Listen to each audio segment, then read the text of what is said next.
It is difficult to know what is rooted in the truth and what is not. Are lies dressed as truth, reshaping our world, or has post-truth always been a reality?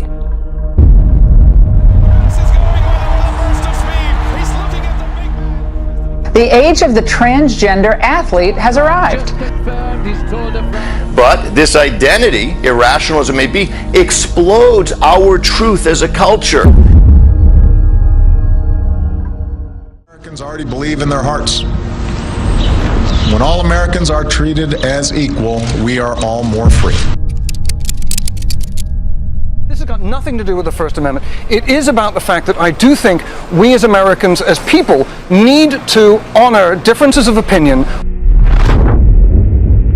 The engineer who's been identified by American media as James Damore has been fired from the internet giant. They effectively have fired somebody for dissenting from the group consensus while using facts and logic to make his position. Yes, the USA heralds itself as the land of the free and the home of the brave. But on certain college campuses in Silicon Valley and in other parts of the country, there's an atmosphere brewing where if you have the wrong political opinions or cultural views, there could be very harsh consequences.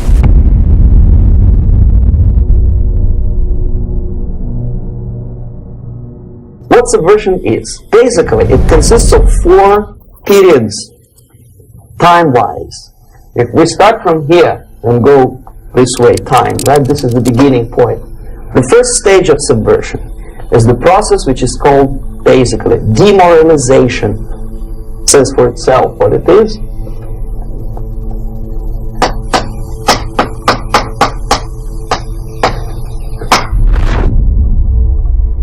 And we believe that sexism, racism, homophobia, and bigotry have no place in this country.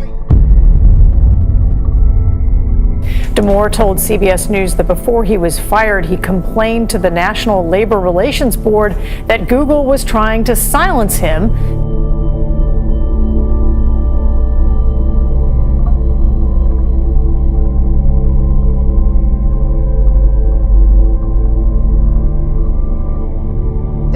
This is quite a interesting and kind of quick development in our culture and now in sporting events.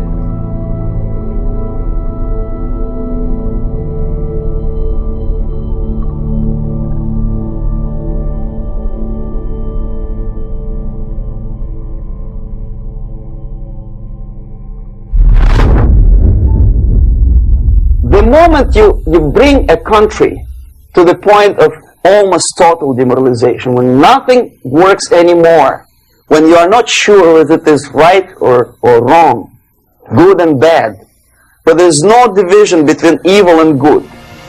We're afloat in this culture of confusion. Identity is not necessarily reality. What a person identifies as doesn't make it a fact. But how do we get here? How do we arrive at a place where truth is not as important as personal preferences, even when we acknowledge it exists? Are people not happier these days, as one writer puts it, to live in worlds built out of our own facts? What if there was a place where the unthinkable didn't happen, and life could continue for progressive Americans just as before? Now there is. Welcome to The Bubble. The Bubble is a planned community of like-minded free thinkers, and no one else. However, when I read the memo, look, even if you disagree with every single point he made, I felt he made his points in a logical, calm, and rational manner.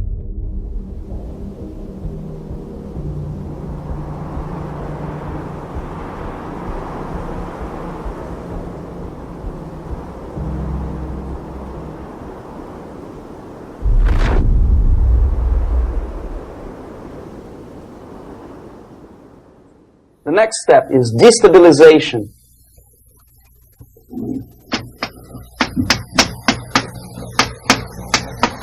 Again, this word says for itself what it is. To destabilize all the relations, all the accepted institutions and organizations in a country. But what makes this summer program unique is the campers it serves. Transgender children, some as young as 4 years old.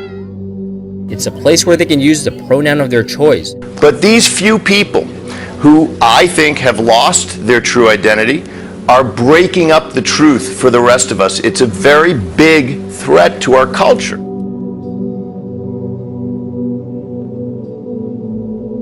My question for you is this: has that agreement actually come in our day? Are you agreeing with everybody? Do you see the world agreeing with everybody? Hardly speaking. What it's led to are a couple of things that I want to point out to you. This post-truth mindset that elevates preferences over truth has led to a couple of things. It has not led to autonomy and liberation. It's led to chaos. The first thing it's led to is a sense of anger and vilification. 10, 15, 20 years ago, we would be angry. Say, why so much hatred? Today we are not. We say, well, commonplace. It's what I call the Hitlerization of social commentary. If you don't agree with me, you're Hitler. That's happened now, hasn't it? And I don't mean if you disagree with me, I mean if you don't agree with me, even if a lack of assent.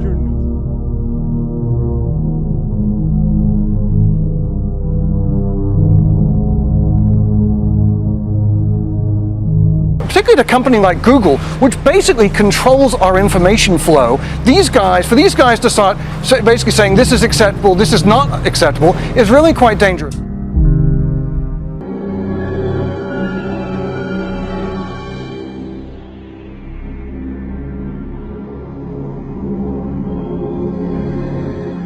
I love that line about because he was walking around as a man, no one even noticed he was pregnant. They just thought he had a beer belly. The beer belly, that's right. And sharing it on social media so that everybody can understand and learn a little bit more about it is great. Like a virus taking over a computer, the mind that writes the sentence, transgender man gives birth to a boy, has been completely corrupted by political pressure. They actively include themselves in a political process. All of a sudden we see a homosexual.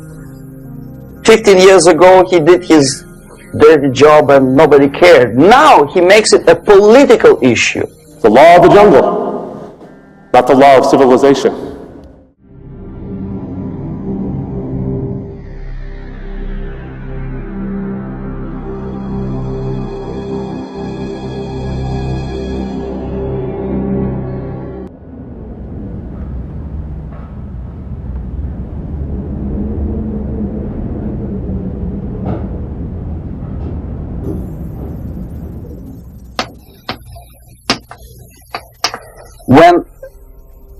When the legitimate bodies of power, the social structure collapse, it cannot function anymore.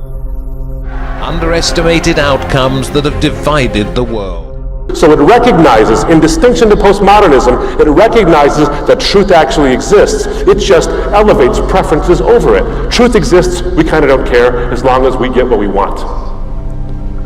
And there are those, the men of steel and the women of steel, who want to tell you that their voices can get you what you want. And they're the ones who say, we have the answers. But all of this is leading to a culture of confusion.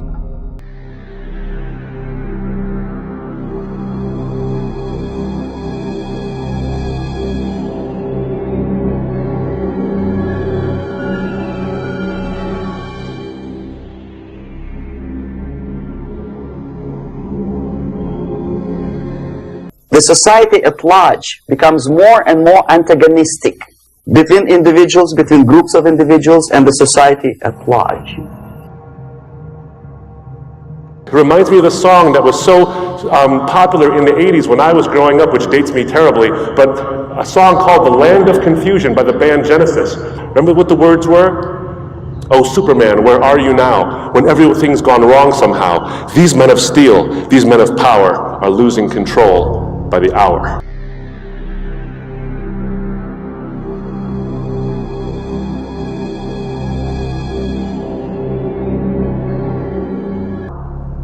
Does that not describe today?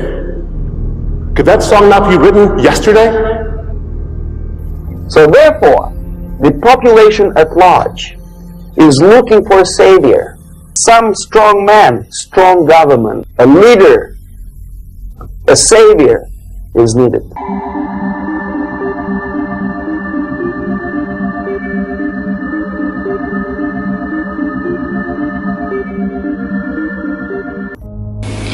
This nation was founded by men of many nations and backgrounds.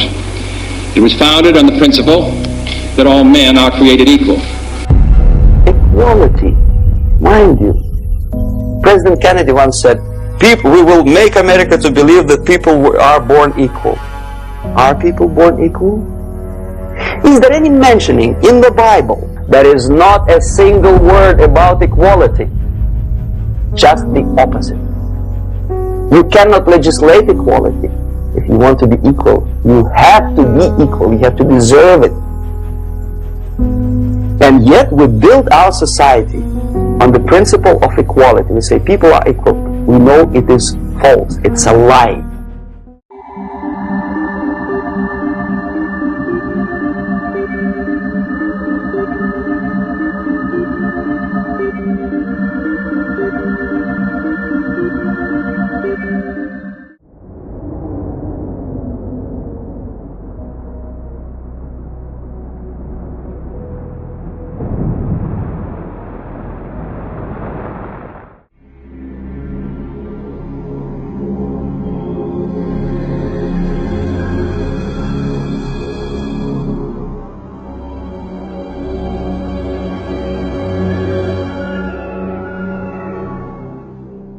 Material values are good, but it's not the prime function of human being, because you have to live with something.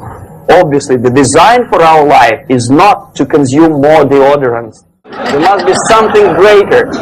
If such a complicated instrument as human body was created, obviously there must be some higher purpose for that.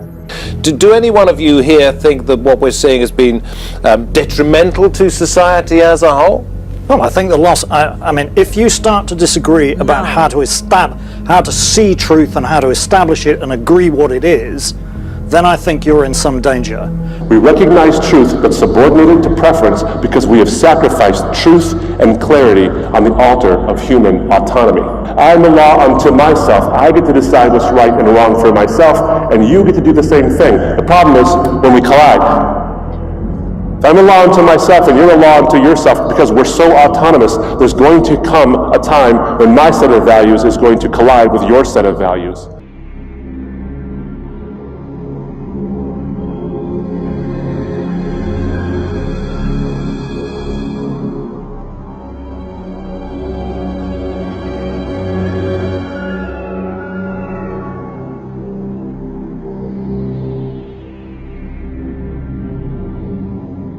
But truth is under a lot of attack.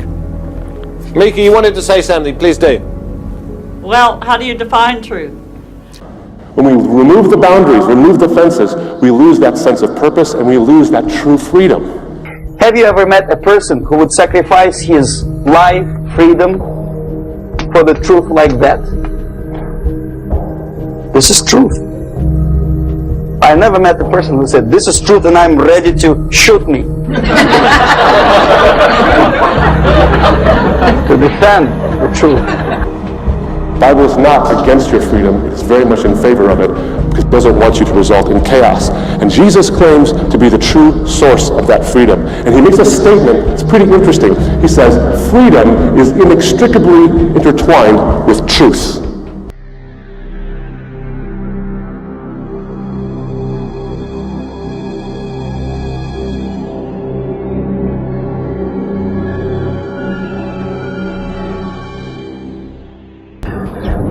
Something which is not material moves society and helps it to survive.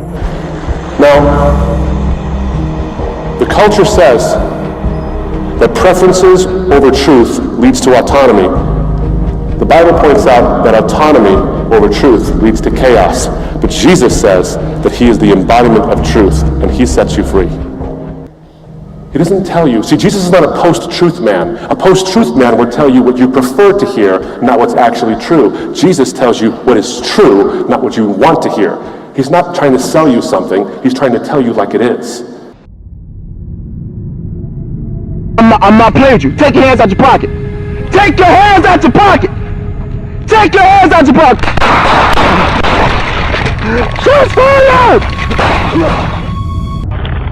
Yeah, tase him. He used to be tased. He doesn't listen. Hands on the fucking ground. No!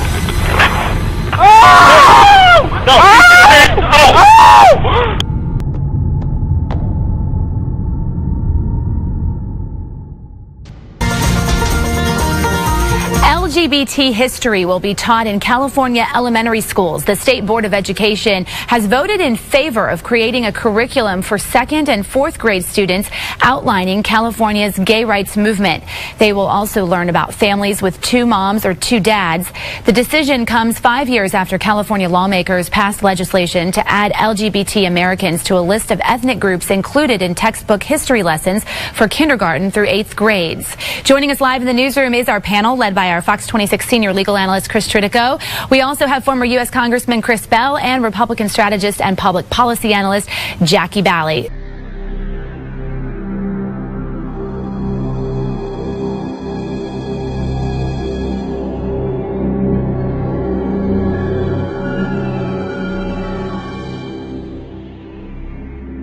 Demoralization says for itself what it is.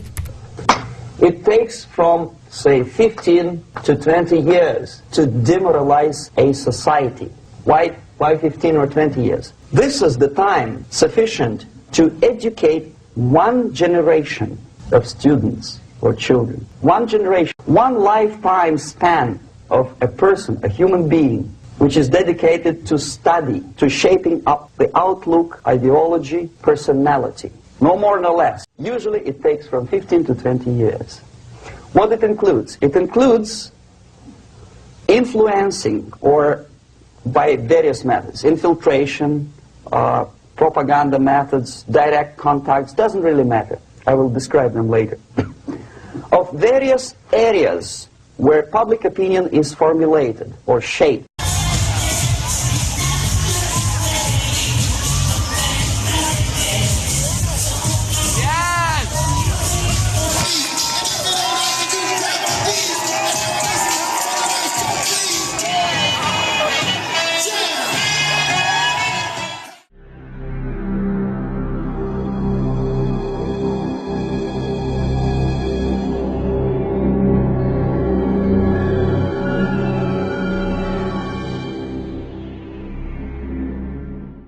First tweet here, teaching children about LGBT and history are the most beautiful words to my ears. It's so important to be educated about important topics and issues. The Attorney General in California tweeted out, glad that the California schools are becoming more inclusive and are highlighting our nation's diverse history.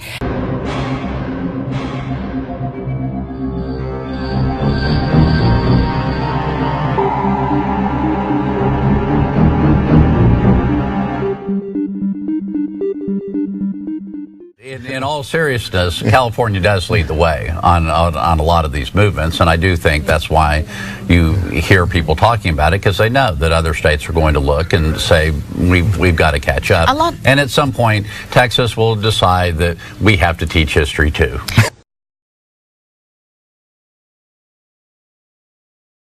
The natural bodies of administration, which are traditionally either elected by people at large or appointed by elected leaders of society, are being actively substituted by artificial bodies, the bodies of people, groups of people whom nobody elected, never. As a matter of fact, most of the people don't like them at all, and yet they exist. One of such group is media. Who elected them? How come they have so much power, almost monopolistic power on your mind? They can rape your mind. But who elected them? How come they have a nerve to decide what is good and what is bad for the elected by you, president, and his administration? Whatever our personal preference has to be, because that's what is important nowadays. Not what's true, but what's preferable.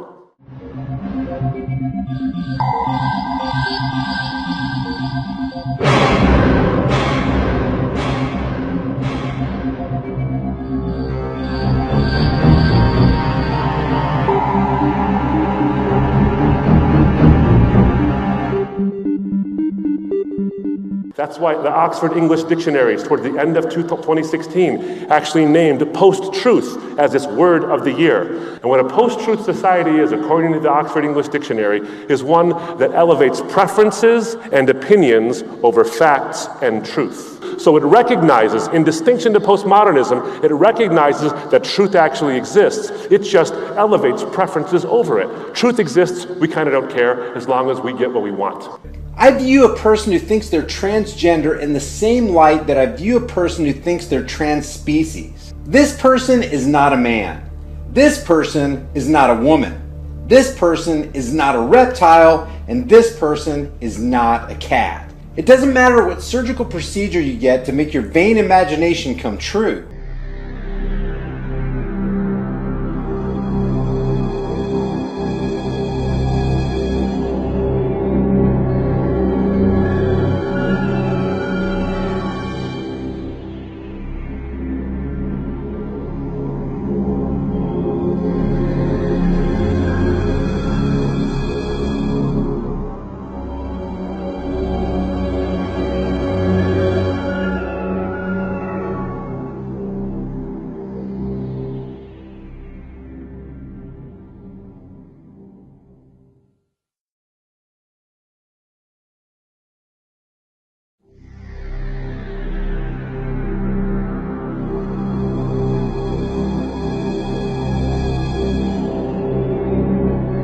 No amount of illusion or deception can ever alter the state of facts and truth. And as for phobia, phobia is the irrational fear of something. Now, there are a lot of things we don't like. I don't like liver. That doesn't make me afraid of liver. I'm not liver phobic. That's ridiculous. When CNN's Reza Aslan ate human brains in front of a CNN camera for his Idiotic Believers show, my opinion is that he did what was disgusting and partook in cannibalism. Does that make me cannibal phobic? Or does it just make me someone who doesn't condone such a practice?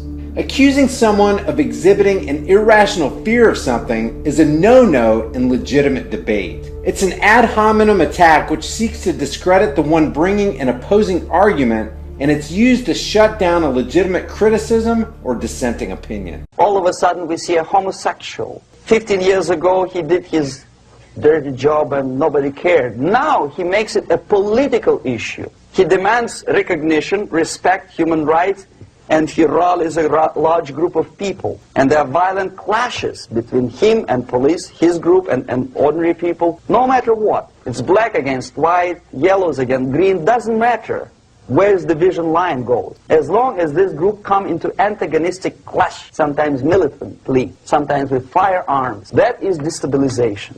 Our nation was founded on a bedrock principle, that we are all created equal. The project of each generation is to bridge the meaning of those founding words with the realities of changing times. This morning, the Supreme Court recognized that the Constitution guarantees marriage equality. In doing so, they've reaffirmed that all Americans are entitled to the equal protection of the law, that all people should be treated equally, regardless of who they are or who they love. This decision affirms what millions of Americans already believe in their hearts.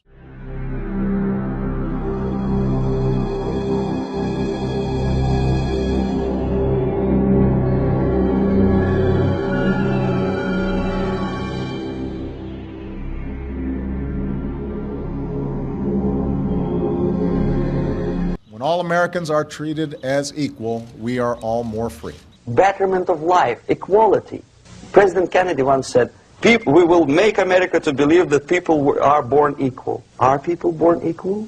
By your deeds, God will judge you. You cannot legislate equality. And yet we build our society on the principle of equality. We say people are equal. We know it is false. It's a lie. See, my thing is that as long as you aren't hurting people, defrauding them, or taking their stuff, live your own life. Stop worrying about others disagreeing with you or the way that you live. I don't want it shoved down my throat or force-fed to impressionable kids. And I definitely don't think that one group of people, in this case trans and gays, should be viewed as being a special protected class getting special attention and special treatment. That's actually part of the definition of discrimination. I thought we were all equal. Seems like the standards of morality and normalcy are being thrown out the window faster than a long-tailed cat in a room full of rocking chairs. And the ones yelling tolerance and discrimination are the most intolerant and discriminatory people on the planet.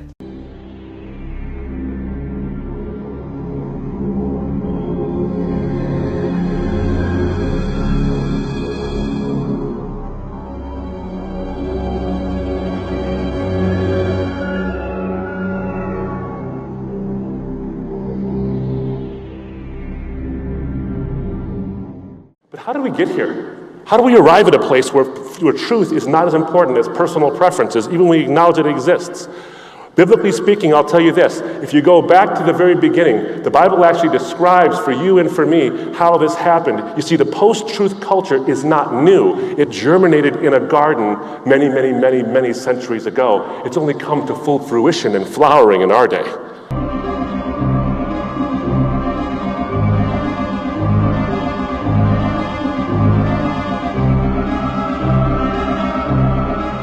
The moment you bring a country to the point of almost total demoralization, when nothing works anymore, when you are not sure whether it is right or wrong, good and bad, but there's no division between evil and good, when even the leaders of church sometimes say, well, violence for the sake of justice, especially social justice, is justified in the countries like Nicaragua, El Salvador, well, maybe Rhodesia, and we listen to them and say, yeah, probably it's true. Is it true? No, it is not true. Violence is not justified, especially for the sake of quote-unquote social justice introduced by Marxist-Leninists.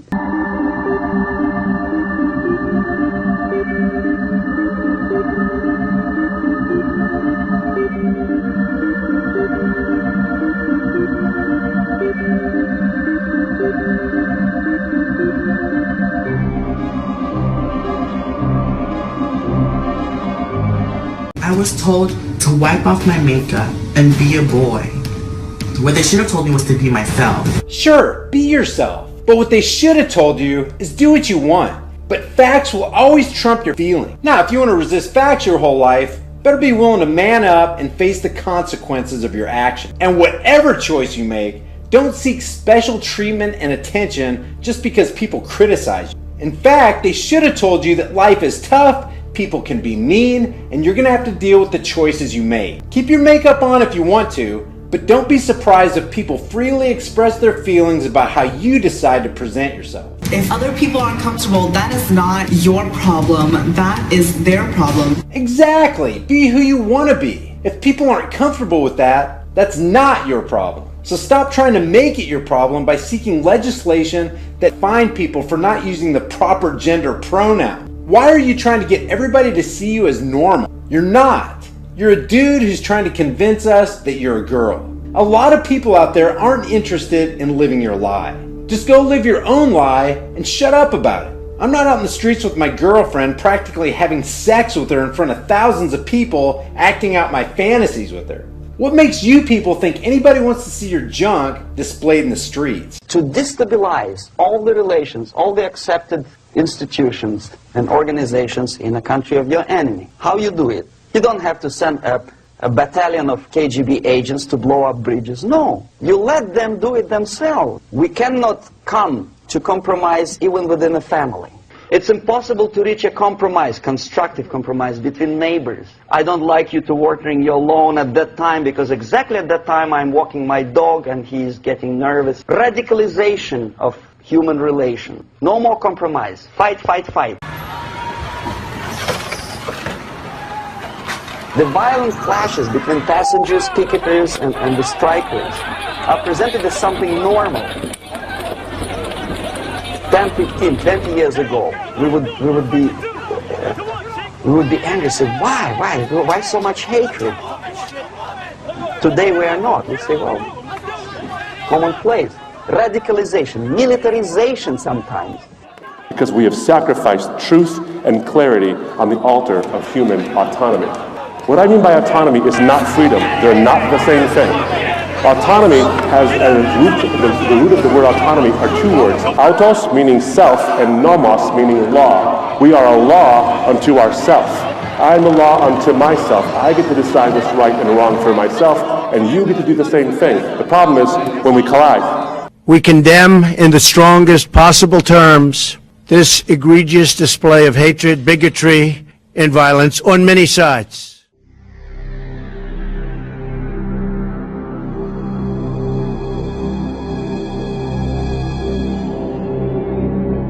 Our message is plain and simple. Go home. You are not wanted in this great Commonwealth. Shame on you. This post-truth mindset that elevates preferences over truth has led to a couple of things. It has not led to autonomy and liberation. It's led to chaos.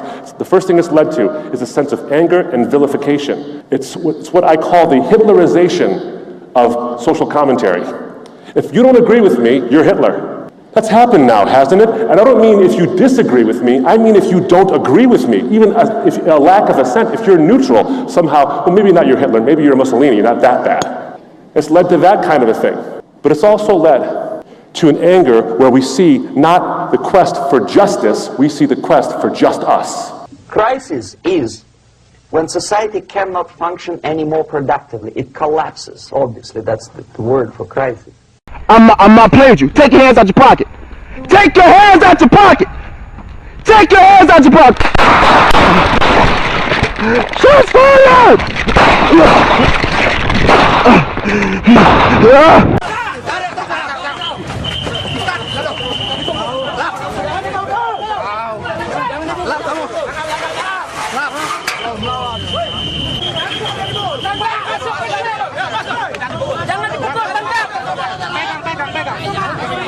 On Monday, a Nebraska family filed a lawsuit against 32 Omaha police officers after an alleged parking violation turned violent back in March.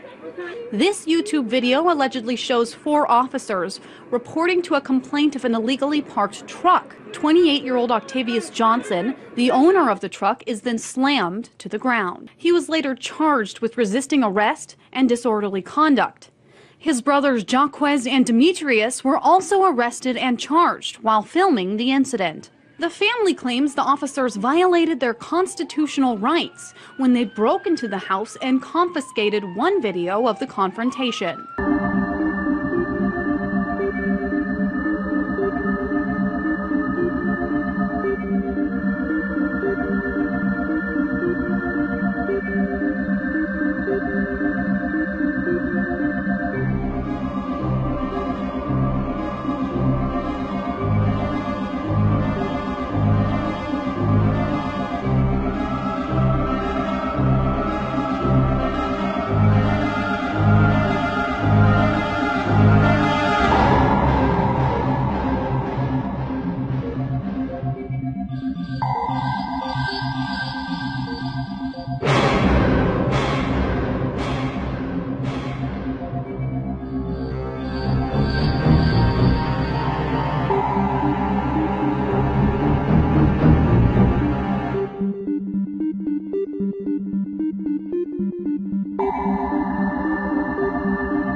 A savior is needed. Population is sick and tired already. And here we are. We have a savior. Either a foreign nation comes in, or the local group of leftists, Marxists, no matter what they call themselves, Sandinista, a reverend or some sort, a savior comes and says, I will lead you. Jesus is not a post-truth man. Jesus tells you what is true, not what you want to hear. He's not trying to sell you something. He's trying to tell you like it is. That's refreshing, because he's not interested in popularity. If he was interested in popularity, he'd tell you, do enough good things and you can get to God, or you can become God yourself, or whatever it was. He didn't tell you that. He'd tell you you're a sinner in need of a savior. Right. And the good news for you, as an atheist, an occasional critic of organized religion weaker than ever before. Mainline Protestantism, steep decline, my own Catholic Church racked by scandal and so on.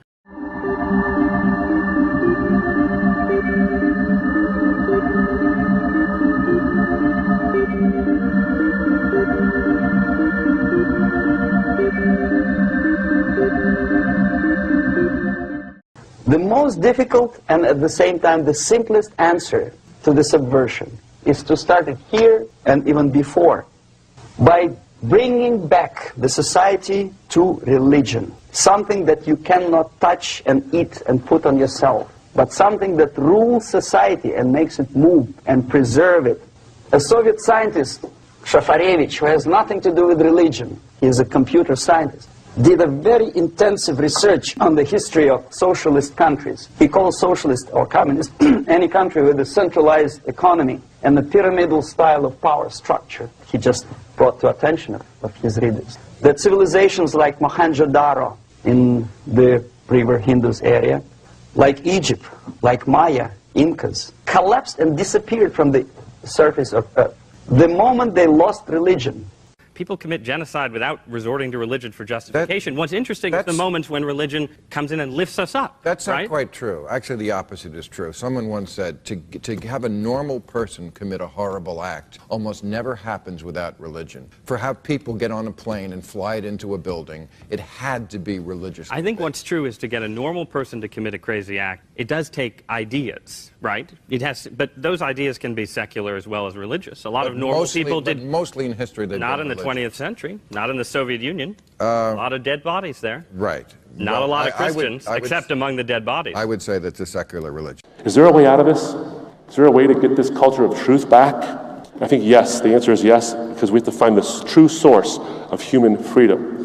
See, the culture rejects the biblical narrative, the biblical ideas of what it says as freedom, because it thinks that the Bible is unnecessarily strict. It restricts us and limits human freedom in all facets of life. But the problem is we've misunderstood the Bible because we've misunderstood freedom in the first place.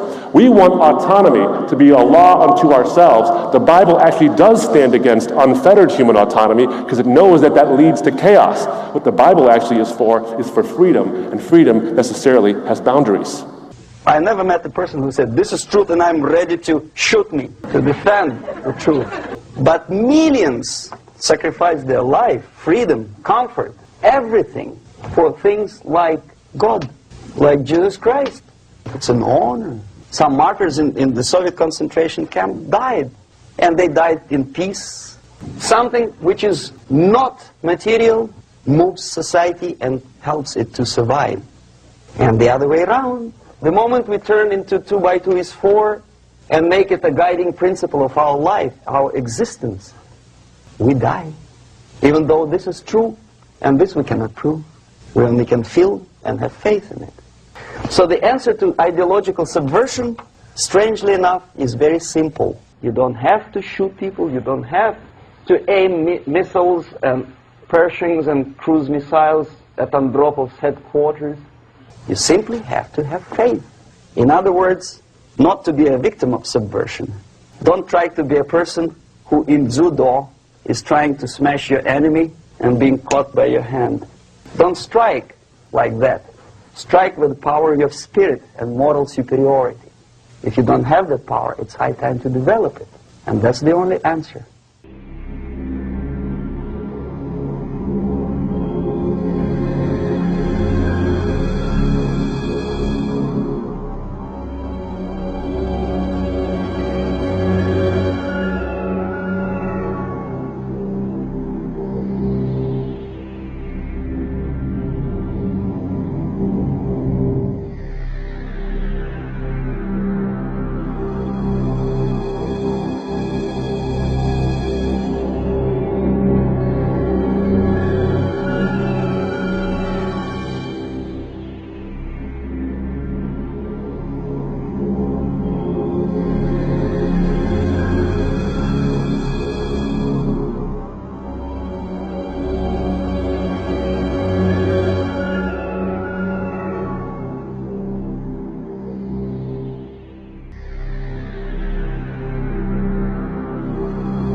Bible is not against your freedom. It is very much in favor of it. It doesn't want you to result in chaos.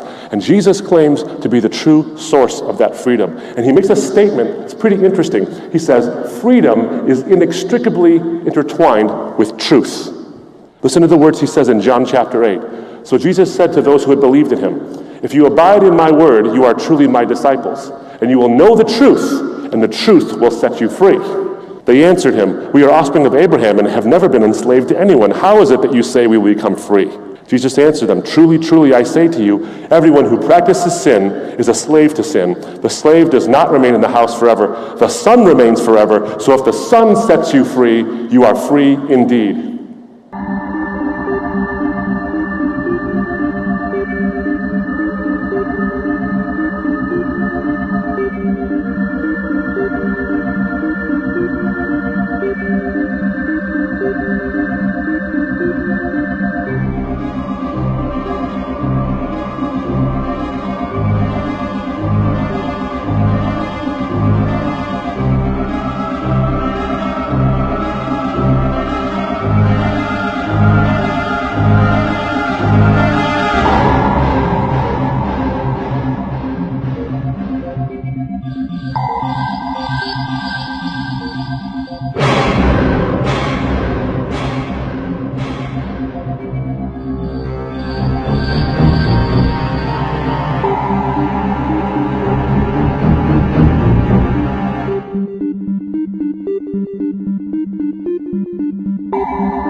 Now listen to this.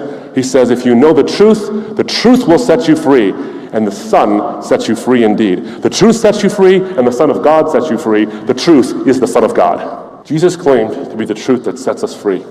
And for 2,000 years, we've been elevating personal preferences over truth and sort of medicating ourselves with things that are neither personal nor true. It reminds me of the song from Crash Parallel, a Canadian band, who had that song. Rain delays, sleepless nights and endless days, miniskirts and serving trays and waking up from rain delays and selling sex for pocket change and living off the alcohol with no one but a cab to call, lost inside a bathroom stall, this carbon copy life withdrawal. I need someone to believe in. Driving cars we can't afford, just making sure we're never bored, living off our own accord between coffee grounds and corner stores, and chasing dreams with fishing nets, and limousines and cigarettes, and long weekends without regrets. Well, no one here is taking bets. I need someone to believe in, someone to fill this space with grace, to look into my eyes and touch my face, someone to make me belong, someone to make me strong, someone to make me alive. We're looking for things, but neither true nor personal. And Jesus says, I am the very personification of truth. I want to invite you to consider that. We elevate personal preference over truth.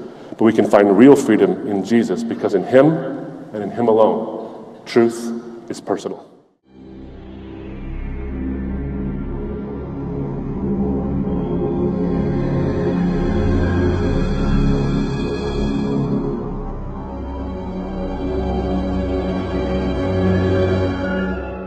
Only about 15% of time, money, and manpower is spent on espionage as such. The other 85% is a slow process which we call either ideological subversion or active measures, активные мероприятия in the language of the KGB, or psychological warfare.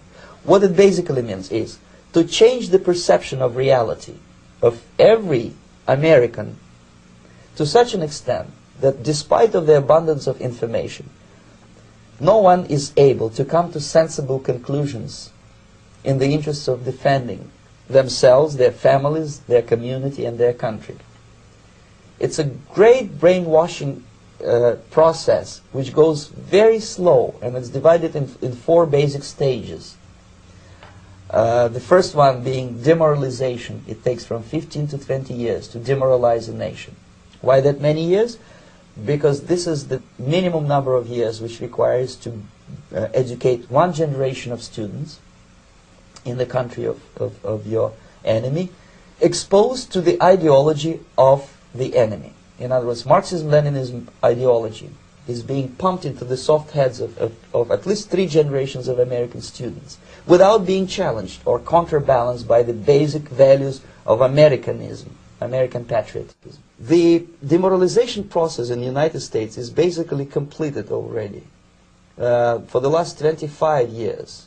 Actually, it's overfulfilled because demoralization now reaches such areas where previously not even Comrade Andropov and all his experts would even dream of such a tremendous success. Most of it is done by Americans to Americans, thanks to lack of moral standards. As I mentioned before, exposure to true information does not matter anymore. A person who was demoralized is unable to assess true information. The facts tell nothing to him. Even if I shower him with information, with authentic proof, with documents, with pictures, even if I take him by force to the Soviet Union and show him concentration camp, he will refuse to believe it until he is going to receive a kick in his fat bottom. When a military boot crashes his, then he will understand, but not before that. That's the tragic of the situation of demoralization. So the next stage is destabilization. This time, subverter does not care about your ideas and the patterns of your consumption. Whether you eat junk food and get fat and flabby, it doesn't matter anymore. This time, and it takes only from 2 to 5 years to destabilize a nation, what matters is essentials: economy, foreign relations, defense systems. And you can see it quite clearly that in some areas, in such sensitive areas as defense and economy, the influence of Marxist-Leninist ideas in the United States is absolutely fantastic. I could never believe it 14 years ago when I landed in this part of the world that the process will go that fast. The next stage, of course, is crisis. It may take only up to 6 weeks to bring a country to the verge of crisis. You can see it in Central America now. And after crisis, with a violent change of power, structure, and economy, you have so-called the period of normalization. It may last indefinitely. Normalization is a cynical expression borrowed from Soviet propaganda. When the Soviet tanks moved into Czechoslovakia in '68, Comrade Brezhnev said, "Now the situation in brotherly Czechoslovakia is normalized." This is what will happen in the United States if you allow all these schmucks to bring the country to crisis, to promise people all kind of goodies and the paradise on earth, to destabilize your economy, to eliminate the principle of free market competition, and to put a big brother government in Washington, D.C., with benevolent dictators like Walter Mondale, who will promise lots of things, never mind whether the promises are fulfillable or not. Your leftists in the United States, all these professors and all these beautiful civil rights defenders, they are instrumental in the process of the subversion only to destabilize the nation. When their job is completed, they are not needed anymore. They know too much. Some of them, when they get disillusioned, when they see that Marxist-Leninists come to power, obviously they get offended. They think that they will come to power. That will never happen, of course. They will be lined up against the wall and shot. But they may turn into the most bitter enemies of Marxist-Leninists when they come to power. And that's what happened in Nicaragua. It's divided in 4 basic stages: demoralization, destabilization, crisis, normalization. You never want a serious crisis to go to waste.